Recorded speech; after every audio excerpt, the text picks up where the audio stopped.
Well, see, what happens when I go away for 10 days all by myself and I don't teach, I could go on for hours.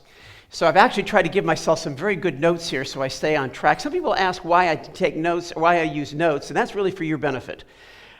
Because for years I could teach completely off of a 3x5 card and never use any notes. Now I know if I do that, this thing could easily last for 2 or 3 hours. So for the sake of you guys, I try to write things down so to keep myself on track. But you know, for the last couple of months, we've been doing this series that we've simply been calling From Here to There. And that's because, as all of us really know, life is about movement. It's always about movement. Now, sometimes this movement is absolutely exhausting. Sometimes this movement is very, very perplexing. Sometimes it's really painful. But as crazy as it is, the truth is we don't want it to stop. Because you know what happens when it stops? You're dead. And that's it.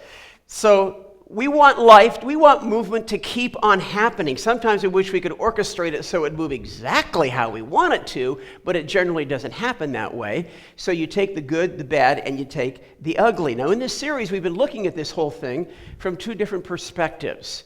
From the perspective as us as individuals that we're constantly moving from here to there. And we've also been looking at it from a perspective as a group of Christ followers that gather together in something called the church. And we've been looking at that thing because many of you, as you know, as we've already been talking about this morning, we're in a huge, probably the biggest here to there movement that we've ever done as a church. This is absolutely huge for us. And it's because, as you know, we're going to be moving to a new facility sometime in October. I don't know if you do that. We're trying to go very early in October. It depends when things get done. But we are counting down the weeks for the time that we're going to be here.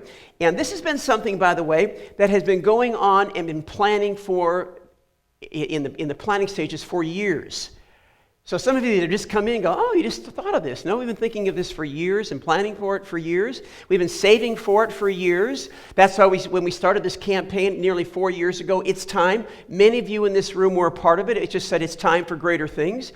We say we just cannot go any further in the things that we feel like God wants us to do in this environment. So let's start pooling our money, and north of $650,000 was committed over that 3-year period of time and brought in. Then after securing a lease on this 20,000 square foot facility that many of you know as the old Kmart up on Colonial, after securing that back the 1st of March, we have been working, and many of you have been involved in working this day and night, trying to build this thing out and get it ready. And we're still not there yet, but as many of you have been there, so you know what this is about. Now, I got to tell you something. This is really an exciting time for many of us. If you're here for the first time this morning, I'm glad you are, but you may not be able to share in quite the excitement that some of us are involved in because of the things that we're actually seeing happening before our eyes. We're actually going to have more space. We're going from about 8,000 square feet to about 20,000 square feet. This is going to be just unbelievable to give us a lot more room to move around. There's going to be a lot more room for kids. You know, so there's just going to be many more things available. There's actually going to be places where you can sit and talk and have a cup of coffee with friends other than the auditorium. Because you can't have a cup of coffee in here. Plus, there's no chairs once you leave this room. Unless you want to go in one of the little kiddie chairs. There's no place. We have a little gauntlet. I call it the hallway the gauntlet. Don't stop, don't talk, don't enjoy yourself, move it, because you're in the way. We want to stop all that, and we're going to have 2,500 square feet of things that all you have to do is sit and talk and drink coffee and enjoy each other. Isn't that going to be wonderful? You know, this is going to be, the coffee is going to be $10 a cup to pay it off, but it's going to be good coffee. Let me tell you that. We're actually going to have an auditorium where you can bring coffee in and sit down and sip it, because I know all you rule followers have not been doing that in this leased environment, which we really appreciate. If you're feeling guilty right now, just put it down by the chair, but don't spill it, okay? Because I don't know whether you know, in our lease, we had to guarantee that we would not bring drinks into this room. And so that's one of the reasons we've been doing it. We're actually going to have a place where we can do that. And I got to tell you, these things are absolutely, truly, truly wonderful. But I need you to know something.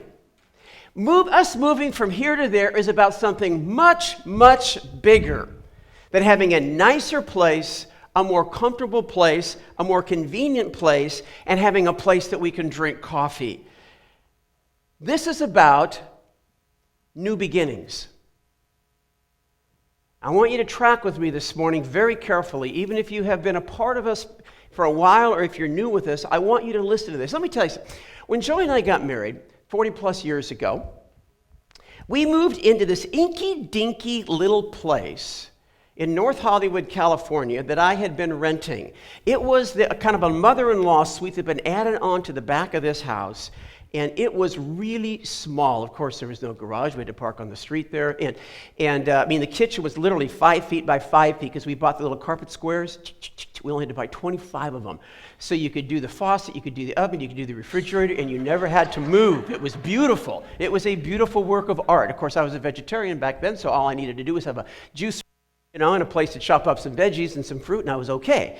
But it was just this inky-dinky little place. But after 6 months, let me tell you what happened. We moved to Houston, Texas.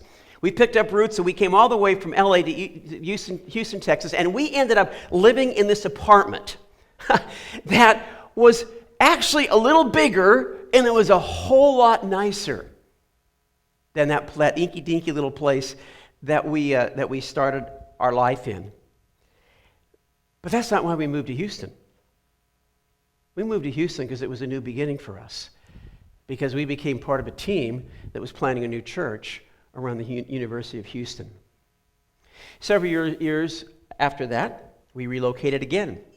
But this time we had a couple of kids, so we needed a place a little bit bigger. So this was the place that we were able to get. Look at this place. My goodness. Now, by the way, we took this picture some years later when we went back. We weren't living in the home at that time. This place had a yard, and it had a garage, and it had 800 square feet.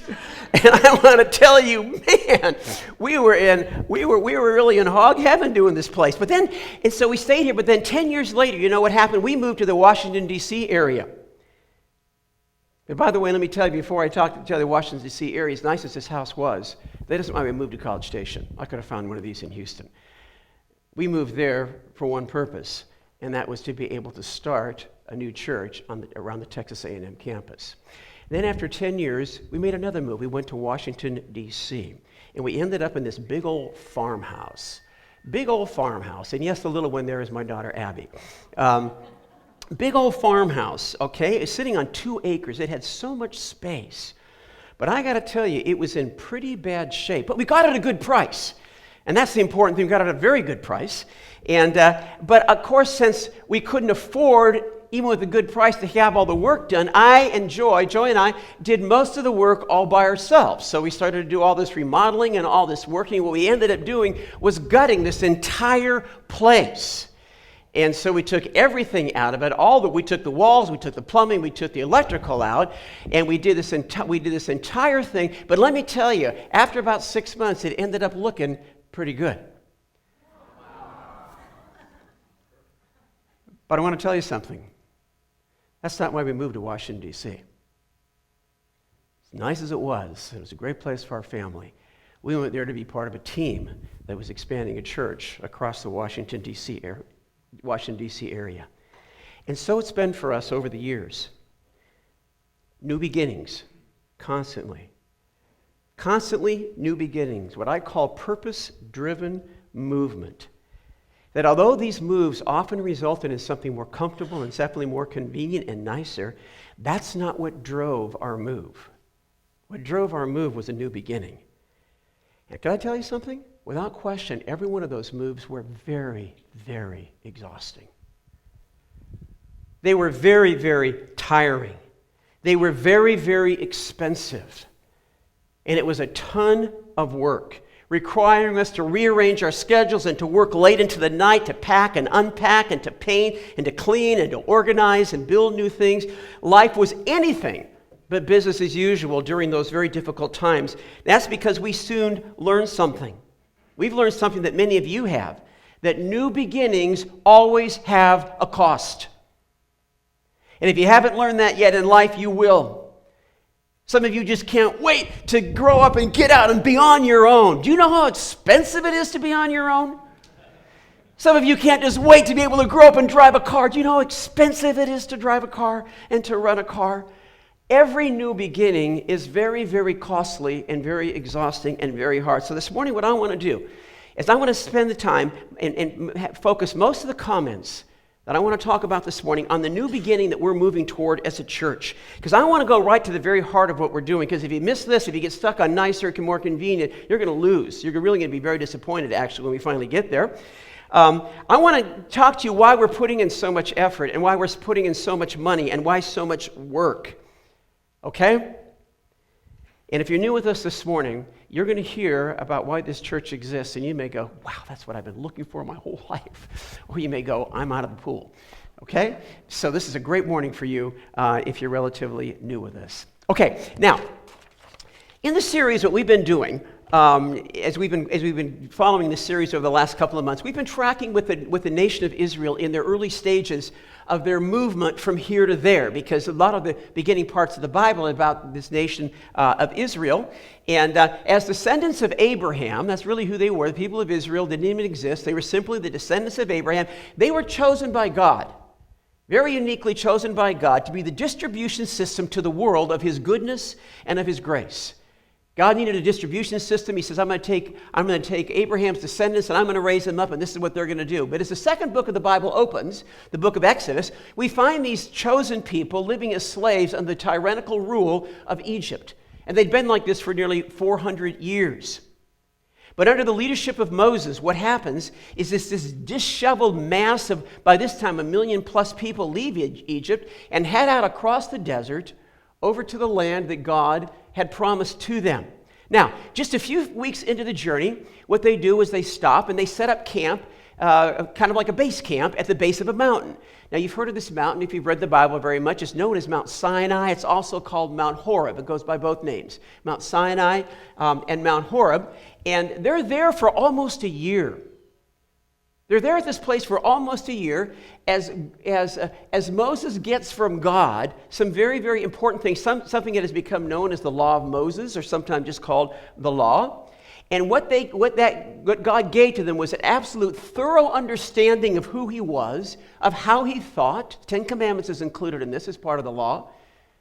A thorough understanding of how they were to interact and relate with one another, and a thorough understanding of the part that they were to play in the redeeming and the restoring of lost humanity back into a relationship with God that had been lost.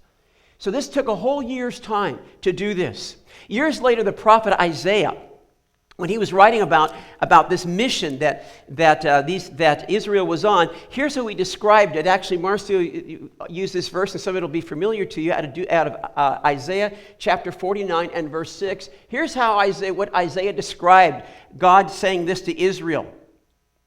I will make you a light to the nations, that you may bring my salvation to the ends of the earth.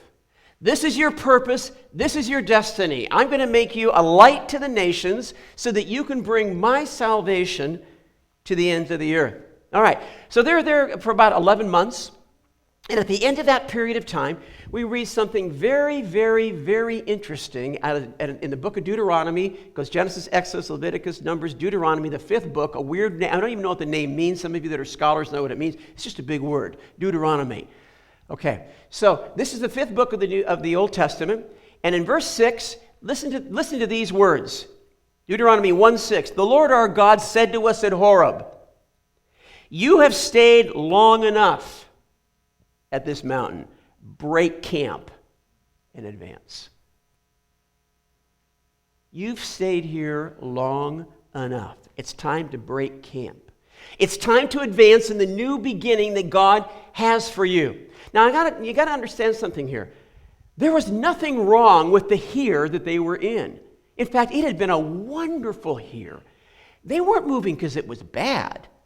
It had been one of the most foundational times in their entire lives. But the purpose that God had for them was much more than just understanding about God. What God had for them could not be accomplished by them staying in their current here.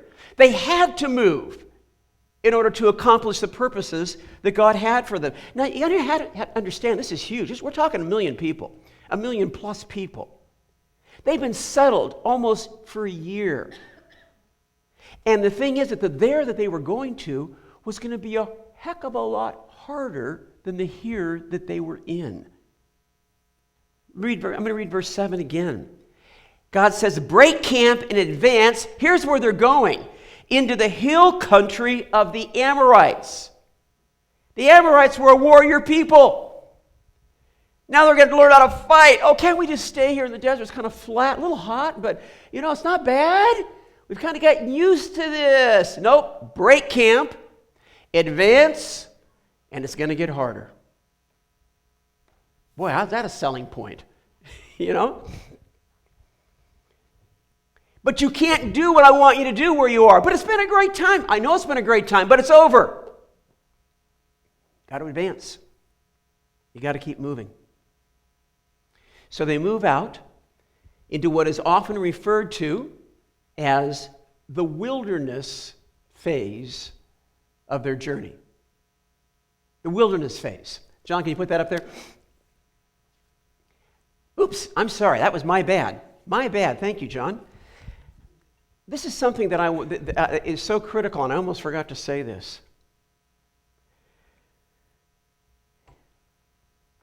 What God needed his people to understand was this, that inconvenience and work is always inseparably linked to new beginnings.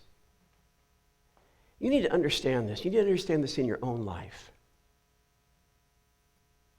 Inconvenience and work is always inseparably linked to new beginnings. Some of you that are single cannot wait to get married. I want to tell you, it is going to cause inconvenience and work that you didn't even know existed. Some of you who don't have any children yet, you wait until you have children. You're going to have inconvenience and work that is unbelievable. And then you have another one, and some keep having more, and it just happens, okay? This is a principle of new beginnings. Inconvenience and work is always inseparably linked to new beginnings, so don't ever talk about new beginnings and easy. They don't go in the same sentence, all right? So what happens is they do move on, like I was mentioning. They do move on, and they go into this phase of their life which is called the wilderness phase of their journey. But here's what happens. So they take off again. Before long, they begin to lose sight of their purpose. And they begin to turn all inward. And they begin thinking about how hard it is. It was so much easier back there sitting there. I think they went so far as to say it was so much easier back in Egypt living as slaves. Because at least, they had a place they could go home to every night. And they start looking at all this. They start thinking about all the things that they've given up. And then I love this one. And what about our kids? Oh, the best... hockey or the camel jockey is in Egypt. Our kids aren't going to get the best camel training. Oh, this is so bad, and they're not going to get out. But look at this, they're wearing these crummy sandals. Do you know what they've got going on in Egypt these days? So they start thinking about all the things that they're missing. And this kind of thinking caused them to wander aimlessly for 40 years in the desert, and over 600,000 of them died there.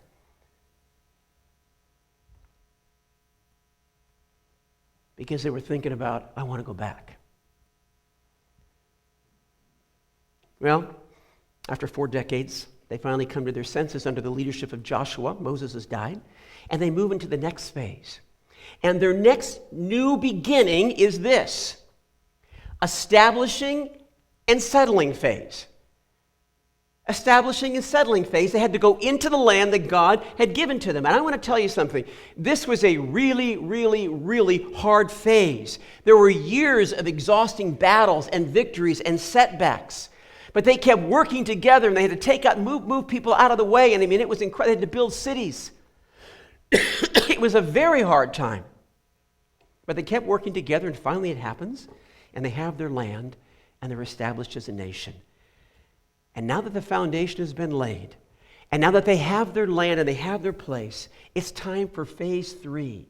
It's time for them to step into the purpose that God had for them from the very beginning, for leaving Egypt, for stopping at Mount Horeb and getting all this great stuff about God, then taking off, then establishing and settle the land. Now they're ready to move into phase 3. They're ready to begin affecting their world for God as the distribution system of His reality and His grace.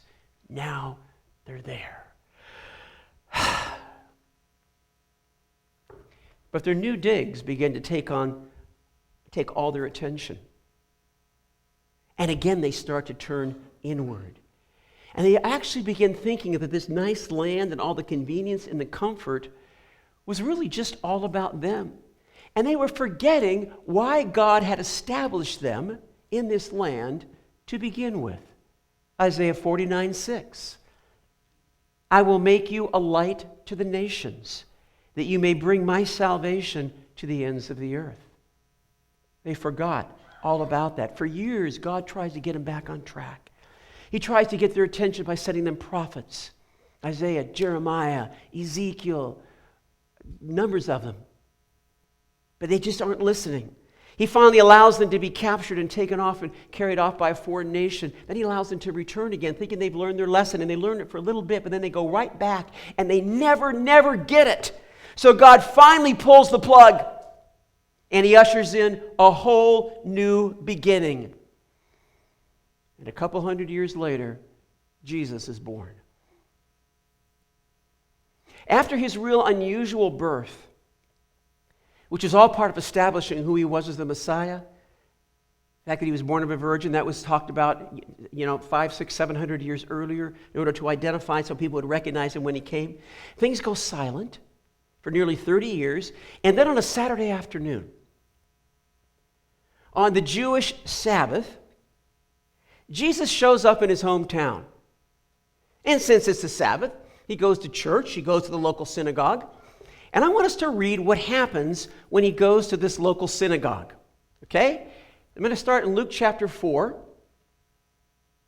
and in verse 17.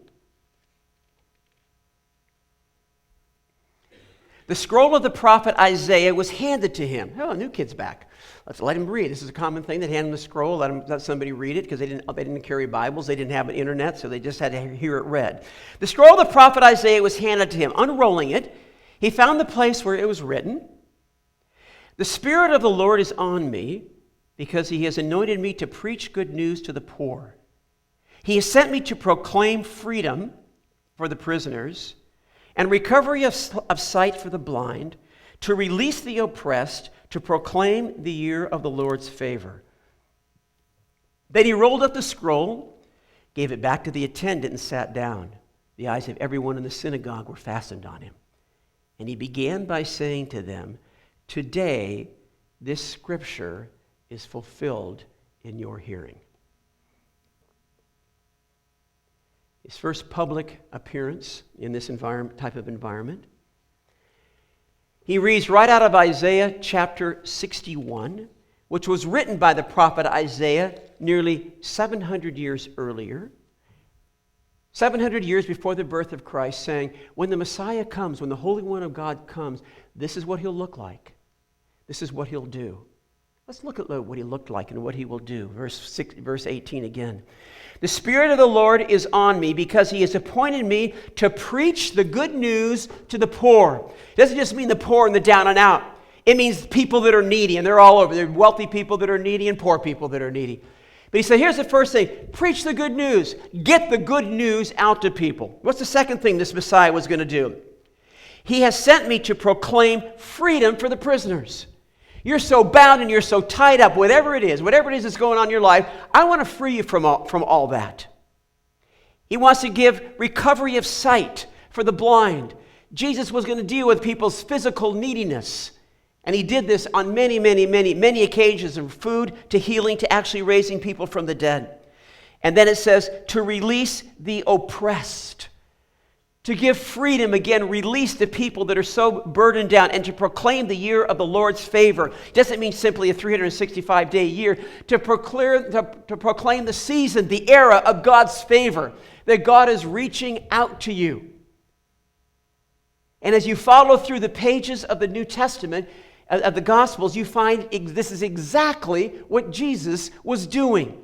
This is how he introduced himself when he came on the scene.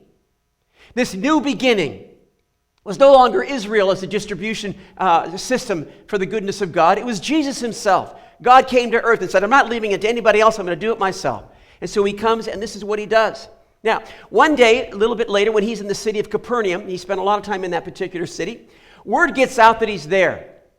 And this huge crowd gathers. And we've talked about this before, and so these guys see this, and they have a friend who's paralyzed and he can't walk, and so they go and they pick him up, 4 of these guys, probably 3 or 4 of these guys, probably 4 because one on each side, and they take him and they get to the place where he is, and they can't even get in because it's so crowded. So what they do is they get this brainiac idea, and they climb up on a roof and they dig a hole and they drop the guy right down in front of Jesus. All this crowd is around, and they drop this guy who's paralyzed right down in front of Jesus. And I want to pick up what happens here because this is pretty critical. I want you to catch this.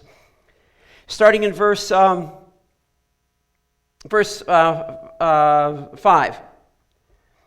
When Jesus saw their faith, he said to the paralytic, "Son, your sins are forgiven." Now, some teachers of the law were sitting there thinking to themselves, why does this fellow talk like that?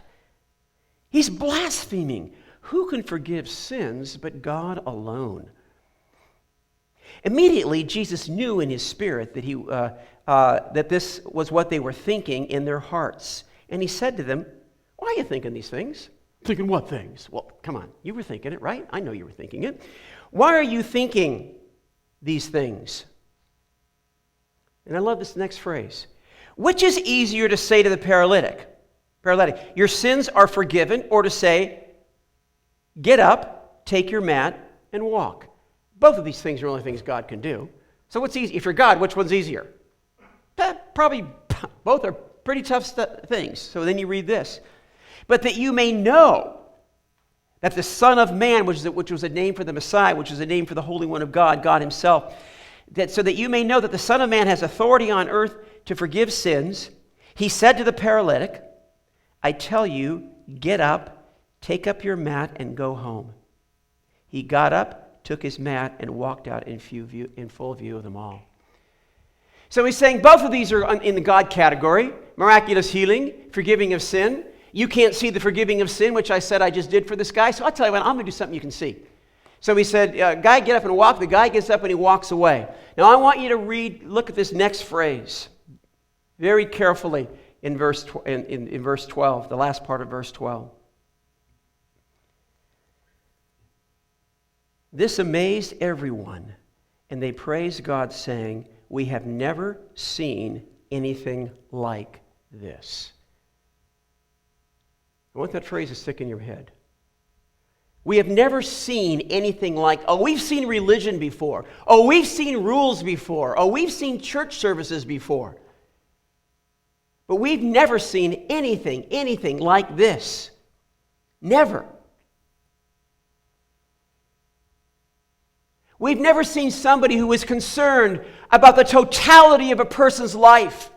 We're used to a very religious thing where you got to do this and dot this I and cross this T and wash your hands and wash this cup and bow down and do all this kind of stuff, do all these gymnastics. We've never seen it where somebody was just legitimately interested in somebody's life, interested in his family because the poor guy couldn't walk, interested in his employment because he probably couldn't get a job. So this guy deals with his physical thing, but he also deals with the spiritual aspect. He also deals with his relationship with God. We've absolutely never seen anything like this before, a concern for the total person. Now, keep that in mind because a few verses later, Jesus is having a lunch with a bunch of outsiders, people that shouldn't be included in the mix. If you're God, you shouldn't include these kind of people in your company. But listen what happens. Verse 16, a couple of verses after this. "When the teachers of the law, who were Pharisees, saw him eating with the sinners and tax collectors, they asked his disciples, 'Why does he eat with tax collectors and sinners? Why is he mixing it up with these kinds of people?' Look at Jesus' response in verse 17. "On hearing this, Jesus said to them, 'It is not the healthy who need a doctor, but the sick. I've not come to call the righteous, I've come to call the sinners.'" They'd never seen anything like this. They'd never seen anybody honestly, legitimately interested in these down and outers and the outsiders. It always had been about a club of the insiders. They'd never seen anything like this. Then a few verses later, he gives a very interesting insight in verse 22. "No one pours new wine into old wineskins. If he does, the wine will burst the skins, and both the wine and the wineskins will be ruined. No, he pours new wine into new wineskins. Now, wineskins, they didn't have bottles, glass bottles back there like we have today. And so they would take it in these leather pouches, or actually a lot of times it was goat skin, and they would create these things for the wine to ferment in. Well, as it fermented, it would expand. Now, if you had new leather, the new leather would expand too. But if you had old leather, it had already been expanded, and you put new wine in here, it's going to burst it. And you're going to lose the wine, and you're going to destroy the container. So he said, you don't do this. You don't put new wine in new wineskins. You put it in old wineskins. The new thing that I'm doing, Jesus is saying, the new beginning that I'm starting is so fresh, you can't put it into an old wineskin. It won't work. It's going to take a new beginning for this to work.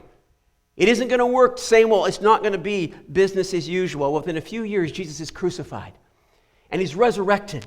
And he completes his redemptive work on the cross to open the floodgates wide open for the grace and the forgiveness of God to come in and affect somebody's life. After he raises from the dead, he spends his final 50 days before returning to heaven, getting his followers ready for the new beginning that is about to rock their world, rock their city, and change everything for all time. It was the new wineskin movement. It was brand new. A brand new wineskin, a brand new distribution system, a brand new container to carry out his divine purpose of redeeming and restoring of people of all stripes, of all colors, all over the globe. Something Israel totally failed to do. This new wineskin was going to be called the church. And the church is often referred to in Scripture as the body of Christ. You ever wonder why? It's because it was to continue everything that Jesus was doing. He wasn't here physically anymore. It was to continue what Jesus has started. And it wasn't to look anything like the old wineskin. It wasn't to be just about the insiders anymore. It was to be for all people. It was to be for the good. It was going to be for the not so good. It was going to be for the really, really not good. He was going to break down the dividing lines. Because this is what happened when you follow Jesus. It was to be this new wineskin that when people saw this thing called the church, they would say this: we've never seen anything like this. We've seen religions and we've seen rules, but nothing like this. And I can just hear Jesus say, in my own imagination, he's gathered with these men and women just before he leaves this planet. He says, and for God's sake, and I do mean for God's sake, make sure it never becomes just about the insiders. Make sure the church never begins to think that all that I've done is just for them. And they forget about the outside world. That's what Israel did. And the church is now going to be the distribution system to fulfill those words that I said to Israel so many years ago. I will make you a light to the nations, that you may bring my salvation to the ends of the earth. Israel forgot to do this, so I set them aside. Don't you dare forget the world, because that's who I died for. And then he leaves. Well, the very next book of the New Testament, the fifth book, the book of Acts, chronicles how this motley little group of Christ's followers carry out what Jesus had asked them to do, meeting together to learn about the ways of Jesus from the guys that had hung around him, caring and taking care of one another, but being on a very clear mission of finding the lost and restoring the found. Jerusalem was the hub of this because that was kind of where everything had started. But pretty soon persecution came and things got really tight and tough, so they scattered everywhere. And the redemptive story of Jesus begins to spread. And chapters 8 and 9 of the book of Acts, 8 is when the scattering takes place. 8 and 9 tells about, this to me is just so amazing. I didn't even notice this until I was gone up in the mountains. After all the years I've read this, Acts chapter 8 and Acts chapter 9 chronicles the first 3 people that become followers of Jesus after it gets outside Jerusalem. There's all this little Jewish hubbub thing going on in here. Now it gets outside Jerusalem. First three people. The first one is a magician, a satanic magician who kind of mixed up with the arts and everything, and he was a creepy guy. His name was Simon, Simon the magician. That's the first person out of Jerusalem that's recorded that came to Christ. Okay, the next guy is a guy who is in the royal court of the king of Ethiopia. He's called the Ethiopian eunuch. We go with that. He's black, by the way. He's a black guy.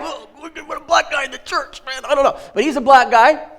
Okay, and he's a eunuch, which is kind of a weird job because he's responsible for the harem of the king, and so he was castrated because they wanted to make sure that no bloodline of some other dude got in the royal line.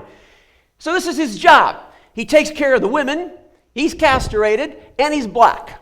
That's number two. Number three is a guy who was a hitman hired by the Jews to make sure that the Christian movement stopped. So he went around imprisoning people and putting Christians to death. And his name was Saul, and he became known as the Apostle Paul. That's the first three. Talk about out of the box. New wineskin. Didn't look anything like that old wineskin. Because you can't put new wine in something old. It'll bust. You got to have a new beginning. You got to start fresh. 4 years ago, we began a capital campaign here at the Crossings. And I want to read you, we handed out this brochure when we started.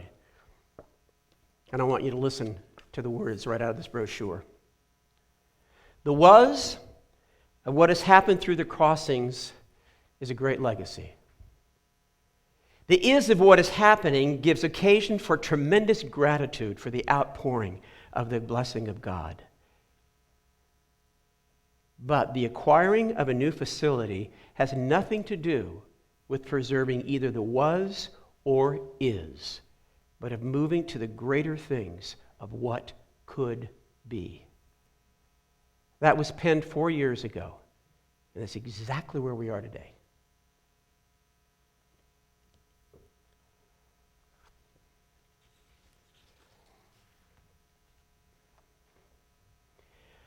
Just like the nation of Israel,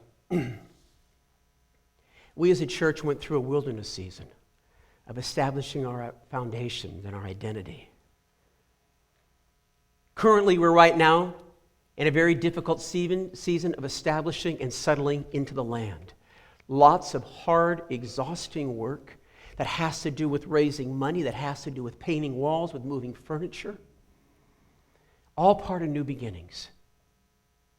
But please make no mistake, this is about so much more than establishing and settling.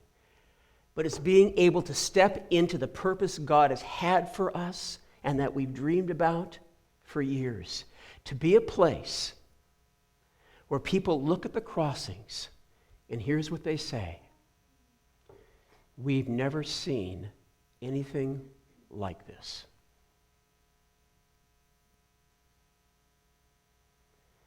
We don't say this out of arrogance.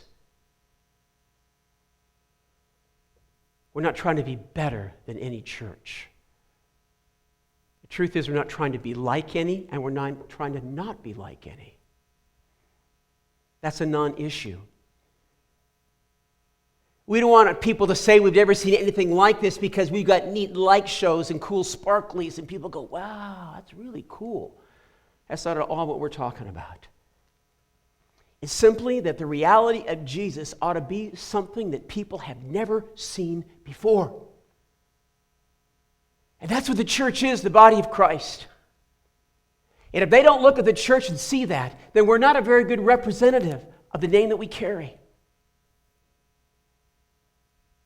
People need to see an openness and a love and a forgiveness and a generosity and a community of grace and a community of truth, where people can come to understand that the Crossings is not just about doing church.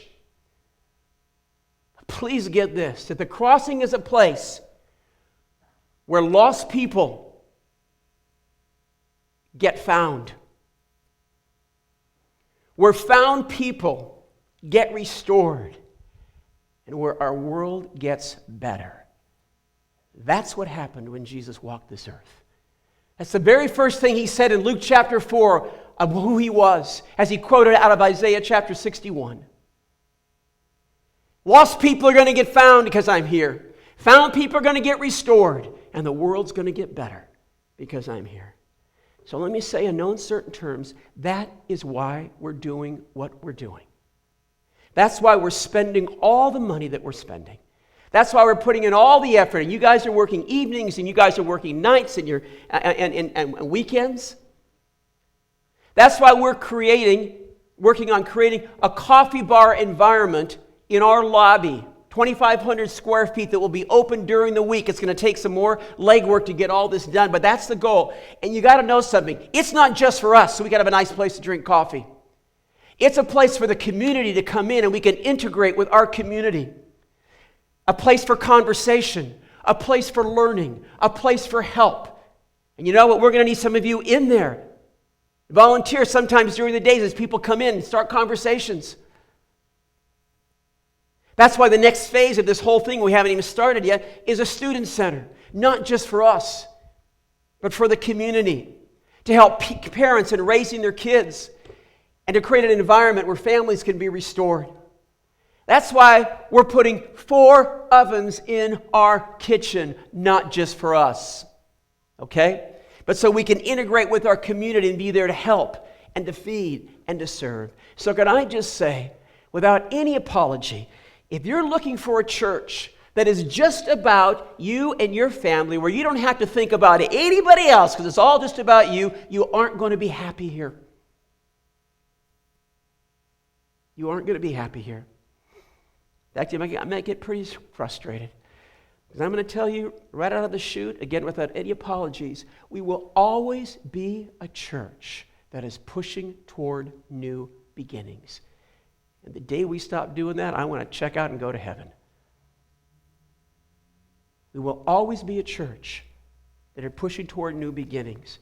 We will always be a church of moving from here to there in connecting the reality of God to our community in our world. But can I just say, honestly, the very fact that you're here this morning, I think that's what you want. That's probably one of the things that even attracted some of you here at the very beginning, because you want to live a life of purpose and destiny and meaning and leave your fingerprints behind when you're gone. And I'll tell you again, without one iota of apology, these new beginnings are going to take lots and lots and lots of money. More than we've got today. It's going to take lots and lots of time. It's going to take lots and lots of hard work. It's going to take the mustering of every skill we can find sitting in these seats. All these things, by the way, they've been sovereignly entrusted to you, not just for your own comfort. That's what Israel did. Not just for your own convenience, but so they can use them in making a difference in the things that matter to God. Do you get that? If you miss that, you've missed everything we're talking about. You know, last Sunday, I'm still an old newspaper reader. I actually feel it, you know. And last Sunday, Mike Bianchi, some of you may read him if you read the sports section of the Orlando Sentinel. He's a columnist there. And he wrote there about Tim Tebow. Not that he thinks he's a great football player or anything like that, but he's a huge fan of Tim Tebow as a person. As a person. And I want to read to you just a section of what he wrote. It doesn't matter where you are in the football world and whatnot. Just get his point here. Here's what he says. One of life's greatest mysteries is where is the heart of so many football fans, so many critics and haters who actually root for Tebow to fail? Why? Why in the world? It makes no sense.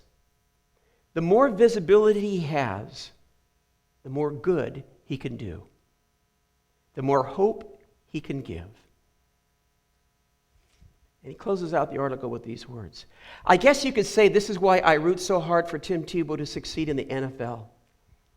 He's not just good for the league. He's good for the world. That's the church. As a church, we are very intentionally moving toward being way more visible to allow us to do more good and bring more hope. Get that? Let me say that again. We're moving to a very visible location. We could have gone a lot of different places, but we took one of the most visible locations we could get so we could do more good and we could bring more hope. And please understand that it isn't just for the good of us. It's for the good of our community, and it's for the good of the whole world. Okay? Hope I was clear. It's who we are. That's where we're headed. And we're right now in a season of new beginnings. So I just want to challenge you as we close off here with something that I've said many, many times. In fact, it's written, I don't know if it's there this morning, I didn't even look, written right over the door. Something we put there every single week. This little phrase, come win with us. Some of you wear t-shirts. That's what it means. Some of you wear bracelets. That's what it means. Come win with us. Come be a part of a new beginning. There's some of you that have said for a long time, and I really appreciate your heart in this, and many of you have already done much of this, that you're going to give financially. Can I just tell you, now's the time to do it.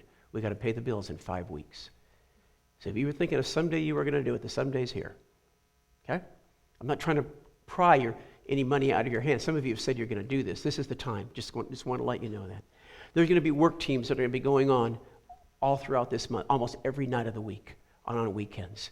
Everything you see in here, this art, everything you see on the stage happens to belong to us. Somebody's have to take it over there. We got this whole storage thing back there. All the things we use for children's ministry, you know what? Somebody's got to take it over there and set it all up. Not only, so this is a tremendous amount of thing. We're going to need so many more volunteers than we have right now because we have a Sunday morning. We're going to need so many people to operate what we do on Sunday morning, probably 2 or 3 times as many as we have right now. Some of you that have said, I'm going to do that eventually, now's your time. Now's your time. This is a season of new beginnings. We're establishing and we're settling.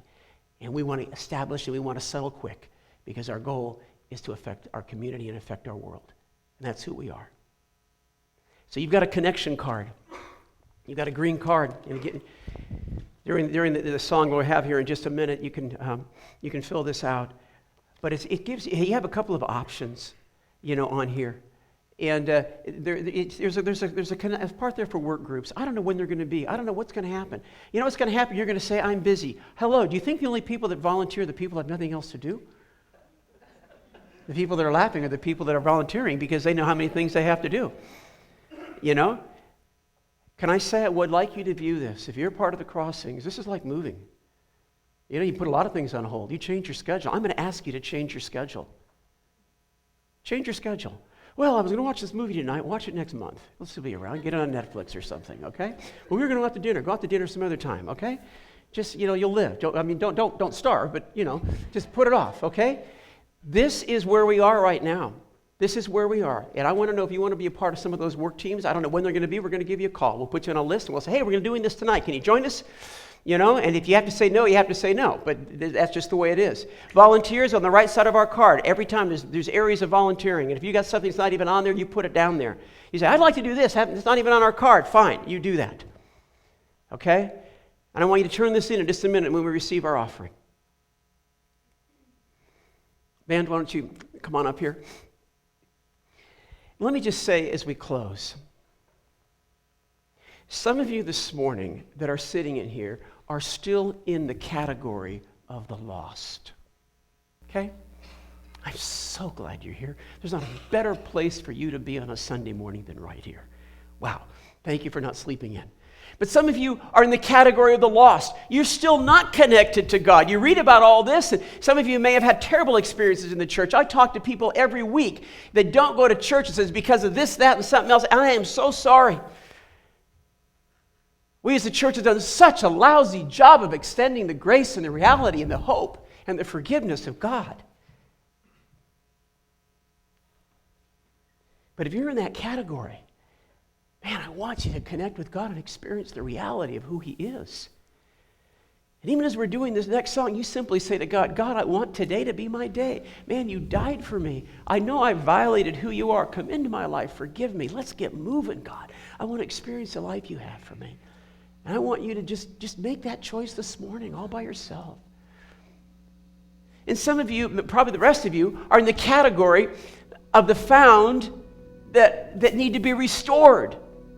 We're all in that category. We've come into a relationship with Christ, but by golly, we need to be restored. And can I say as clearly as I can, you need to get in community groups, because Sunday morning and listening to me or anybody else on Sunday morning isn't going to be enough to restore you.